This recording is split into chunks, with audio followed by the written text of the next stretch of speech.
አዶናይ ምን ሰራ ለማለት እኛም ማየት በቂ ነው። ከዛም አልፎ ሀገራችን ለማስተዋወቅ እየጣረ ያለ ወጣት ነው። አዶናይ በቅርቡ ይመለሳል። ከበፊቱም በጣም የተሻለ ነገር ይዞልን ይመጣል እና መቼም ተስፋ አይቆርጥም። አዶናይ ይቀጥላል። እንወዳለን።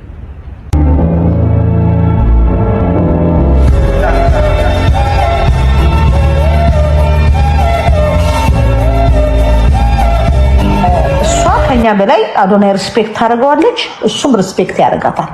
እነሱ ስቲል ነው ይከባበራሉ። ምን አለችን?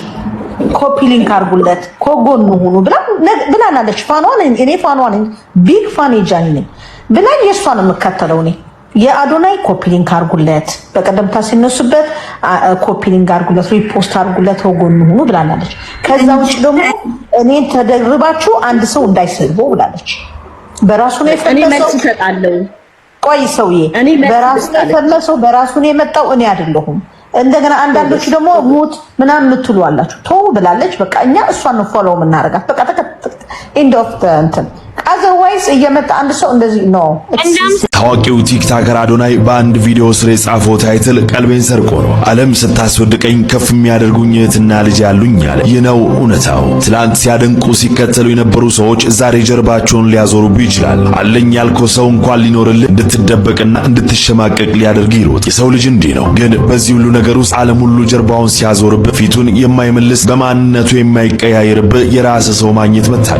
በማንኛውም ሁኔታ ውስጥ አብሮ የሚቆም የኔ ነው የምትለው እውነተኛ ሰው ሲኖር ያኔ ነው ሙሉ ሰው የምትሆነው። ሰው ግን ከባድ ነው። ሰላም ጋይስ እንደምን አላችሁ? ዛሬ እንግዲህ እህቴን ወደ ሮያል ዴንታል ክሊኒክ ይዣት መጥቻለሁ። የማይታይ ብሬስ ላሳስርላት ነው ማለት ነው። ይሄ የማይታይ ብሬስ ነው። አይሽ ይሄ ነው የሚሰራልሽ። ከ6 ወር በኋላ ለውጡን እናየዋለን ማለት ነው። ዝግጁ ነሽ?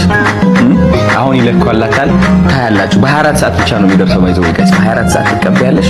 6 ወር በኋላ የሚገርም ቅርስ እናሳያችኋለን። ዝግጁ ነሽ? ሙስሊሞች አታክ ማድረግ ሲጀምሩ ላጥ ብለህ ገባህና ፍትህ ለአርሲና ለአክሱም አይነት ሙድ ተጫወትክ። ፍትህ ለአክሱምና ለአርሲ የሚል ጭውቴ ዘመጣ ጆን ዳንኤል። አየህ ምንድነው ሾፍካ ላጥ ብለሽ አየሽ። አየህና ነገሩ እንደሚያዋጣ ስታክ ፌሪውን ካስመስለህ መጣ። እንዴ አክሱም ላይ መስጊድ ተቃጥሏል? እስቲ ንገረኝ፣ እስቲ ንገረኝ። ካየኛ የምናወራበት አሁን ታውቅ ባህል የኔዎቹ ፕሊስ ኮፒ ሊንክ አድርጉልኝ። ተግባባ አድርጉልኝ። ምንድነው ቃል በቃል ያለው? አዶናይን ሰምቼዋለሁ። ላይቭ ላይ ሆኖ እያለ ይጽፉለታል። አርሲ አርሲ አርሲ እያሉ በጨዋ መልኩ ጻፉለት። አልሰደቡትም፣ ምንም አላሉትም። አርሲ ለአርሲ ድምጹን ለአርሲ ኦርቶዶክሶች ድምጹን እያሉ ጻፉለት። ከዛ በኋላ አየው አዶናይ ያንን አየ። እሺ ቼክ አደርጋለሁ፣ አይቼ ድምጽ ሆናለሁ አለ። አየ፣ ቪዲዮን ተረዳ። ከዛ በኋላ ድምጽ ሆነ። ይሄ ነው የሆነው ነገር። በዛ የተነሳ ሙስሊሞች ተነሱና ፎሎ አንሱ፣ ሪፖርት አድርጉበት የሚል ነገር መጣ።